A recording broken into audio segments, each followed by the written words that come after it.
A while back, I made a short video talking about Custer's Revenge, an Atari 2600 game where you play as General Custer doing some things to a poor Indian girl tied on a cactus. Or totem pole. I still haven't figured that out. Custer's Revenge was made by a company called American Multiple Industries, who, trying to be sneaky, used pseudonyms to produce a line of sexually explicit games for the Atari 2600. Normally, these would be sold in leather cases so the kids couldn't see it, and hidden behind the game store counter so you'd have to embarrassingly ask for it. While Custer's Revenge may be the most famous of this lot, it's far from the only one. So today, let's quickly look at some more. As an appetizer, let's start off with one Philly Flasher. Now with that title, I can only imagine you're going around a park in a trench coat. But how wrong that is. Instead, get ready to catch milk from a witch on top of a building that's maybe in Philadelphia, while two men downstairs are dressed like early 1900s convicts and gulp it down. I remember from the Custer Revenge manual that these games were made to help people with their fantasies. Yeah, right. You'd be hard-pressed to find one freak out there who this is their fantasy. You know Kaboom, that classic Atari game where you're catching bombs in like a basket? Basically, this is just a reskin of that. And even more surprising, Philly Flasher is just a reskin of another porn game called Beat 'em and Eat 'em. Okay. Here's one game that took me, no joke, 30 minutes to figure out. This is Cat House Blues, a title that also does not do this game justice. First, you see a neighborhood. Then there's some policemen, a convict in jail, and women going into a bunch of houses. You can try following them in there, but all that happens is you get kicked out and the police are called. If the police arrest you, you go straight to jail, and jail takes away one of your lives, which are, yeah. What am I doing wrong here? Most Atari games, you can figure out what's happening without a manual. This, however, is not one of them. Turns out these women are going into, I guess, brothels. Now, if you go into one of the houses that aren't a brothel, you're just breaking and entering, and the police will be called. However, a brothel will show you a special green screen. Turns out, you have no money.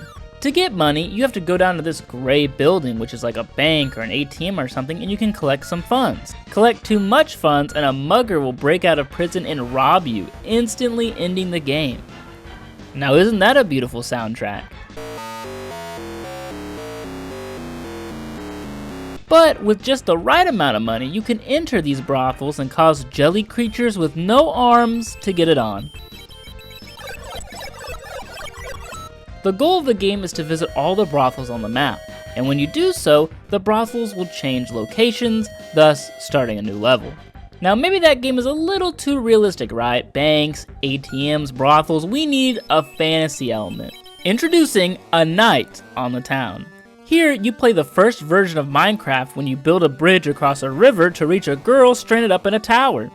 Doesn't it look like you're wearing a fez? While building, you'll be watched over by Dracula and a crocodile who wants to eat your sword. Once you get halfway across, an apple man runs out pushing you into the river. Wow, thanks dude. And this man does not stop.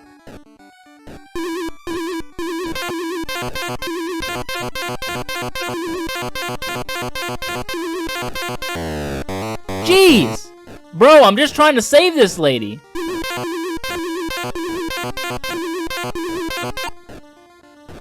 Nah, not really.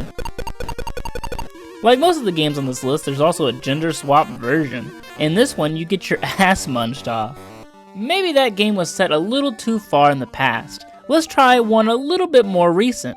Here's Burning Desires. You know that island that has an uncontacted tribe living on it and they attack anyone who visits?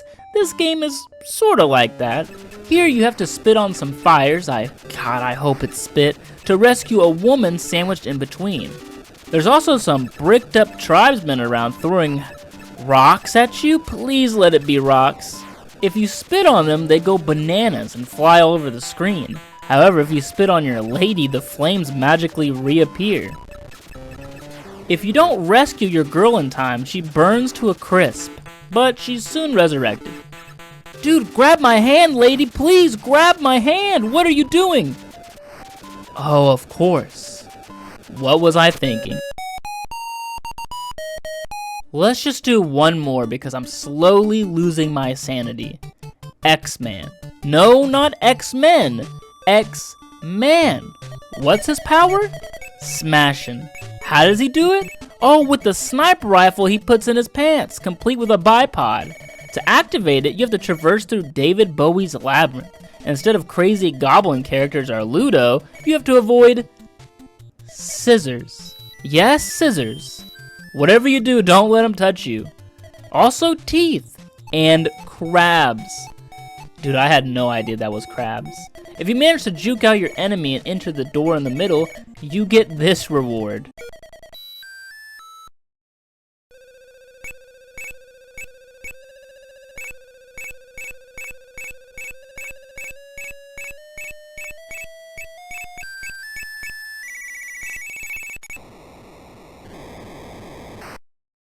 Oh my goodness. These games will probably decrease your lifespan, and if they don't, the price tags definitely will. So, are they worth it? Hell no, to the no, no, no, hell to the no.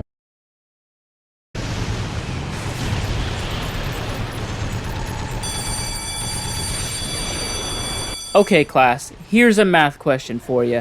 What do we get when we take Mario Kart, that beloved childhood game, and multiply it by the emo table at high school lunches?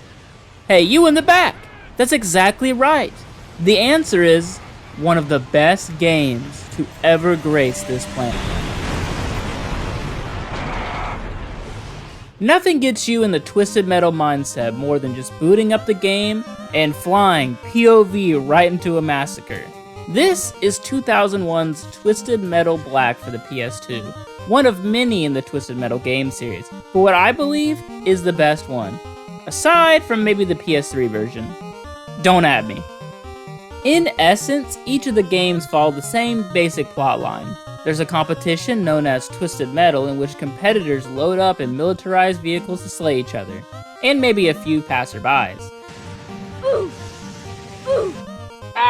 With the last man standing getting a one-on-one meeting with the competition's founder, Calypso, whether making him an evil guy with powers or the actual devil, but always he dishes out a single wish for the winner as a prize. That wish almost always ends up backfiring. Oh, what's that? You wanted a crime-free world? Well, now you have no job. Huh? You wanted to go back and save your father from a car crash? Well, how about you cause it? Ooh, spooky. Honestly, I love it.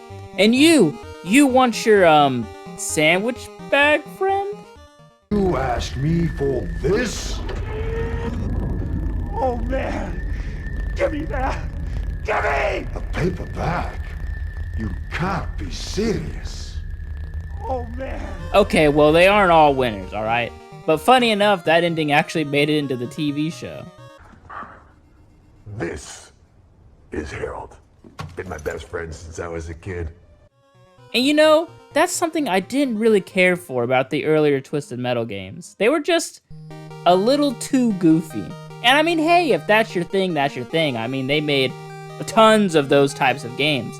But for me, I want it to be a little dark. After all, you're going around killing random people and blowing up buildings. Which brings us back to Twisted Metal Black. Here, rather than having a pizza delivery boy as a character, we get a collection of insane killers. I mean, who else would want to do this competition? Each character has a specific vehicle they use alongside a special attack that's completely unique to them. Also, they have varying stats and biographies that let you know a little bit more about who you'll be playing as.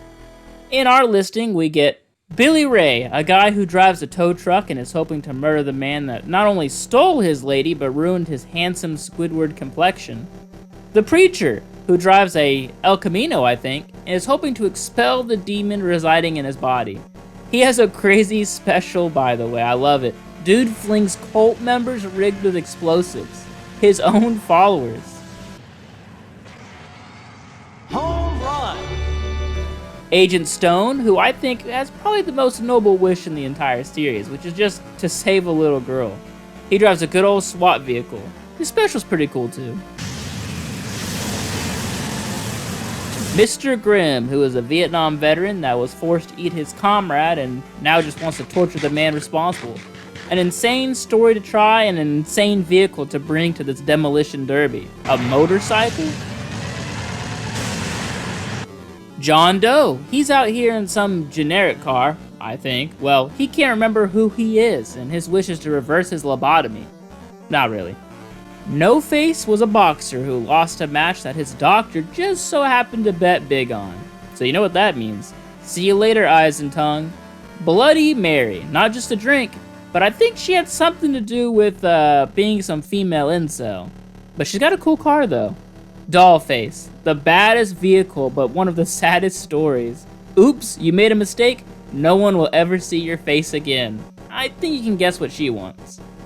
Raven. Remember when I said emo high school lunches? Well, here it is. Charlie Kane and Son. Oh yeah, this kid's dad is dead, and he's controlling him like a dollar store RC car.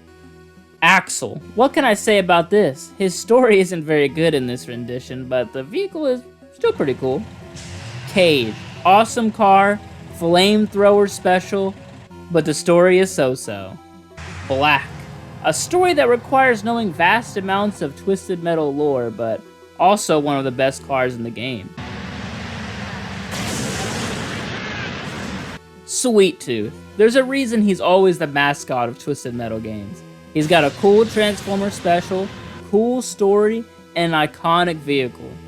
Lastly, another secret one that I actually have never unlocked before because it requires beating every single character on the same save.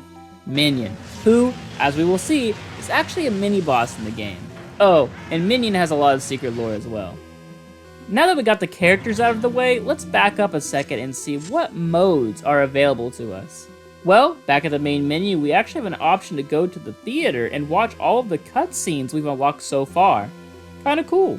As for game modes, we have a few. We have multiplayer, which I'm sure you can guess what that is. We also have competition and endurance mode. Now, endurance mode I can only compare to like Modern Warfare Survival, where competition is basically this one-off where you can pick a map, pick some drivers, and then see what happens. Lastly, or should I say firstly, we have the story mode. Regardless of what character you pick for the story mode, the format for the game is always the same. You'll start off story mode listening to the character's intro before being cast off into the first of 8 rounds, which is always Zorko Bros, Salvage and Scrap. Occasionally, like Castlevania 3, you'll get a chance to pick from 2 different maps, which adds some additional replay value. Regardless of the map choice, your goal is to wipe out everyone on the map, and they don't really go after each other, they only go after you. Since this is quite a daunting task, thankfully you come in with a few lives and the ability to refill your health bar twice per match thanks to this special device scattered about. You can also find health power-ups in the map, and hitting drivers fleeing their burning wreckage will grant you health. It doesn't matter too much because if you lose your lives, that's game over. Health and lives won't let you win alone though, and you'll have to scour around for a vast amount of weaponry, including various missiles, your special, which occasionally becomes available, a gas can, a projectile that bounces all around, a weapon that activates parts of the scenery, and a satellite-esque barrage, and many more. Not to mention your little machine gun you have. What makes the maps in Twisted Metal Black so fun is all the secret locations that you can both see and not see. That passenger plane flying around? Shoot it a couple times with missiles and watch as it crashes into the earth, revealing a whole secret underground area. Wait a sec, when did this game come out? Oh no.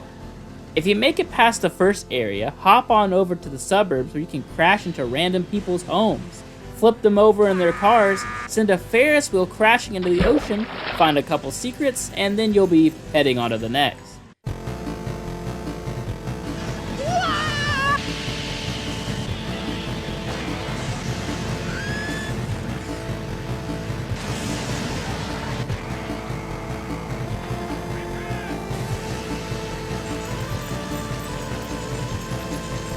If you fight your way to stage 4, you'll have to fight a mini-boss, Minion, who as we saw earlier is actually an unlockable character.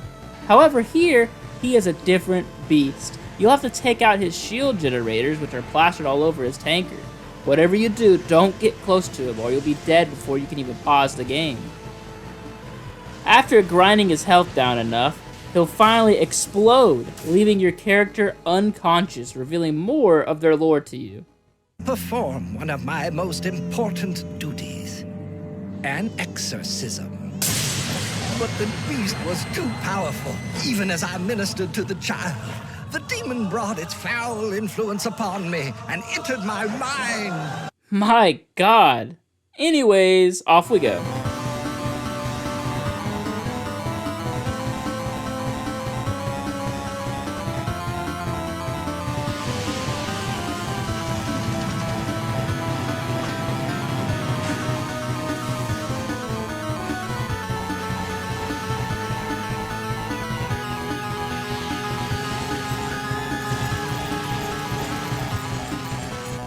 At last, you've made it to the end, the Warhawk final boss. Talk about unfair. Now you have to fight this guy in a giant helicopter as he flies around absolutely destroying you. In order to stand any chance against him, you have to time explosions just right with these tankers underneath him. Detonate one underneath him to finally damage his shields, and eventually, you'll destroy them. Finally, you can get your revenge, but it might just be too late.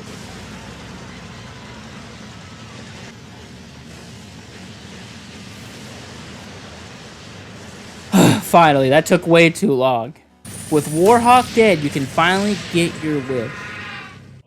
I visited Calypso. It was time for him to prove my innocence and clear my name. And the truth, he said, was that the demon wasn't real. A man cannot hide from himself. There is only one path before me.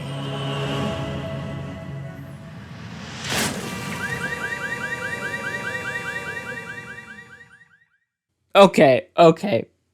Maybe that wasn't worth it. So, that was Twisted Metal Black. Honestly, one of my favorite PS2 games, right up there with the Battlefront series. Maybe a video on that someday. Or Twisted Metal Black actually has an entire iceberg video on it because there's a lot of hidden secrets with it, including an unreleased sequel and hidden bosses. That might make a good topic someday too. Well, it doesn't matter because we have to ask ourselves one last question. At $20, is this game worth it? Yes! Hell yeah! Hey, come on, baby! Come on! Yes! Come on! Do you remember a game called Alien Isolation? I was 15 years old when that game came out. Either that makes you feel real old or real young. Anyways, one Halloween day, I wanted that game more than anything. I could picture myself running around a space station late at night, shooting a xenomorph with a flamethrower. Now that's a good time. As a broke kid, there was no way I could afford that game. I begged my dad all day until he finally caved in. Please. When I finally had that game up on my screen, I had never been happier. For about 5 minutes.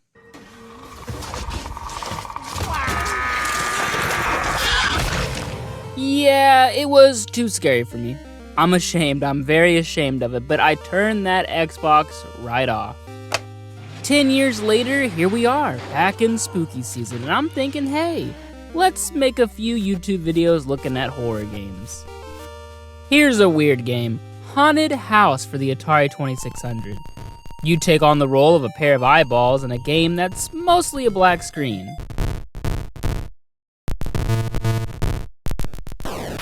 Gotta love those sound effects. The scariest part of this game is not knowing what to do. Well, it is an Atari game, which means whip out the manual. According to it, a dead guy named Zachary Graves had in his possession a magic urn that broke into 3 pieces. These pieces are now scattered all around his house. The goal is to grab all 3 pieces and head to the entrance. Honestly, this game is kinda like a reskin of E.T., just with a spooky theme. Yeah, instead of foam pieces, it's a shattered urn, and instead of pits in the ground, you're running around a mansion. Wonder why this one didn't get all the hate. In its defense though, one thing I can say E.T. didn't have is unlimited matches. Nice. Fun, right? All through the house are tarantulas, vampire bats, and Casper the Ghost. Hey, wait a sec, Casper's a nice guy. Oh, no, not here. This is the ghost of Zachary Graves. But hey, no problem though, if you find a wizard staff, he'll leave you alone. I can't make sense of that one. Nor can I make any sense of this map. It's so confusing, like I'm going up floors, down floors, up to the left, down to the right, green floor, yellow floor, red floor. Jeez, it sounds like a Dr. Seuss book. Well, at least I'm finding those pieces. I think they're pieces. They look like the symbol the hag uses on Dead by Daylight.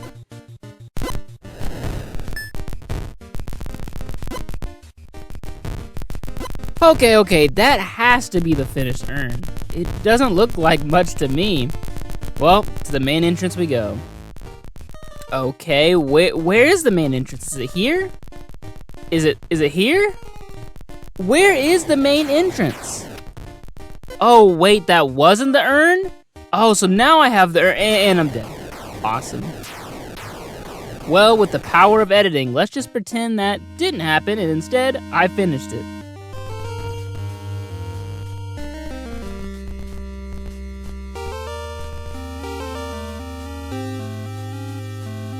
Oh, yay!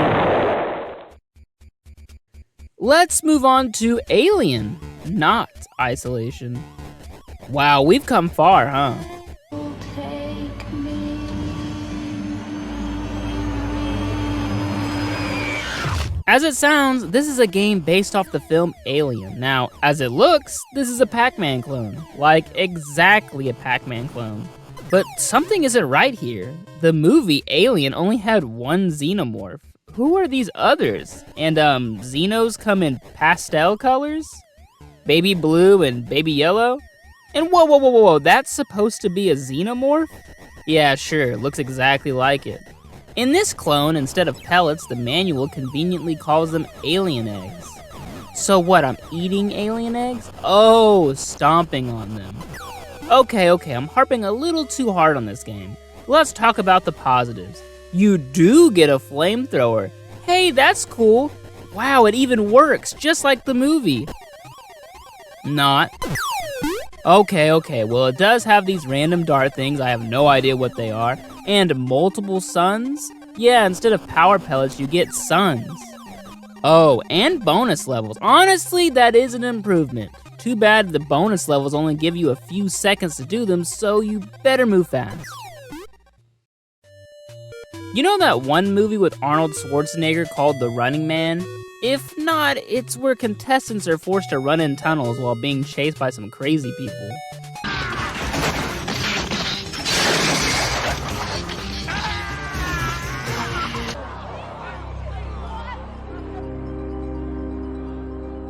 Here is Sub-Zero! Now, Plane Zero! Well, welcome to Tunnel Runner. Same basic premise, but here you are being chased by monsters called Zots. They look a lot scarier on the manual. Actually, they look like the creatures from the Langolier movie, if anybody knows that one.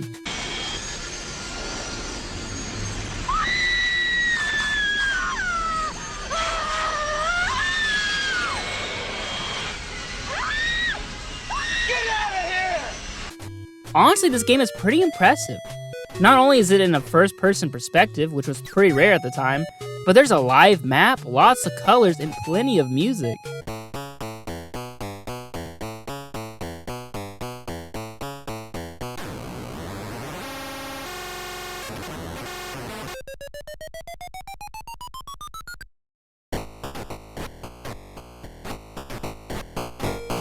The goal of the game is to simply escape the floor you're on without running into one of the monsters. Scattered about, you'll find many doors, some that lead up, down, or just teleport you all around. All in all, it's a pretty good game for the Atari. Very unassuming based on the cover, but what's so scary about it?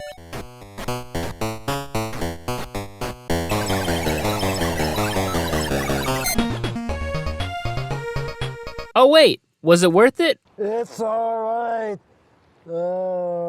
There's something to live for.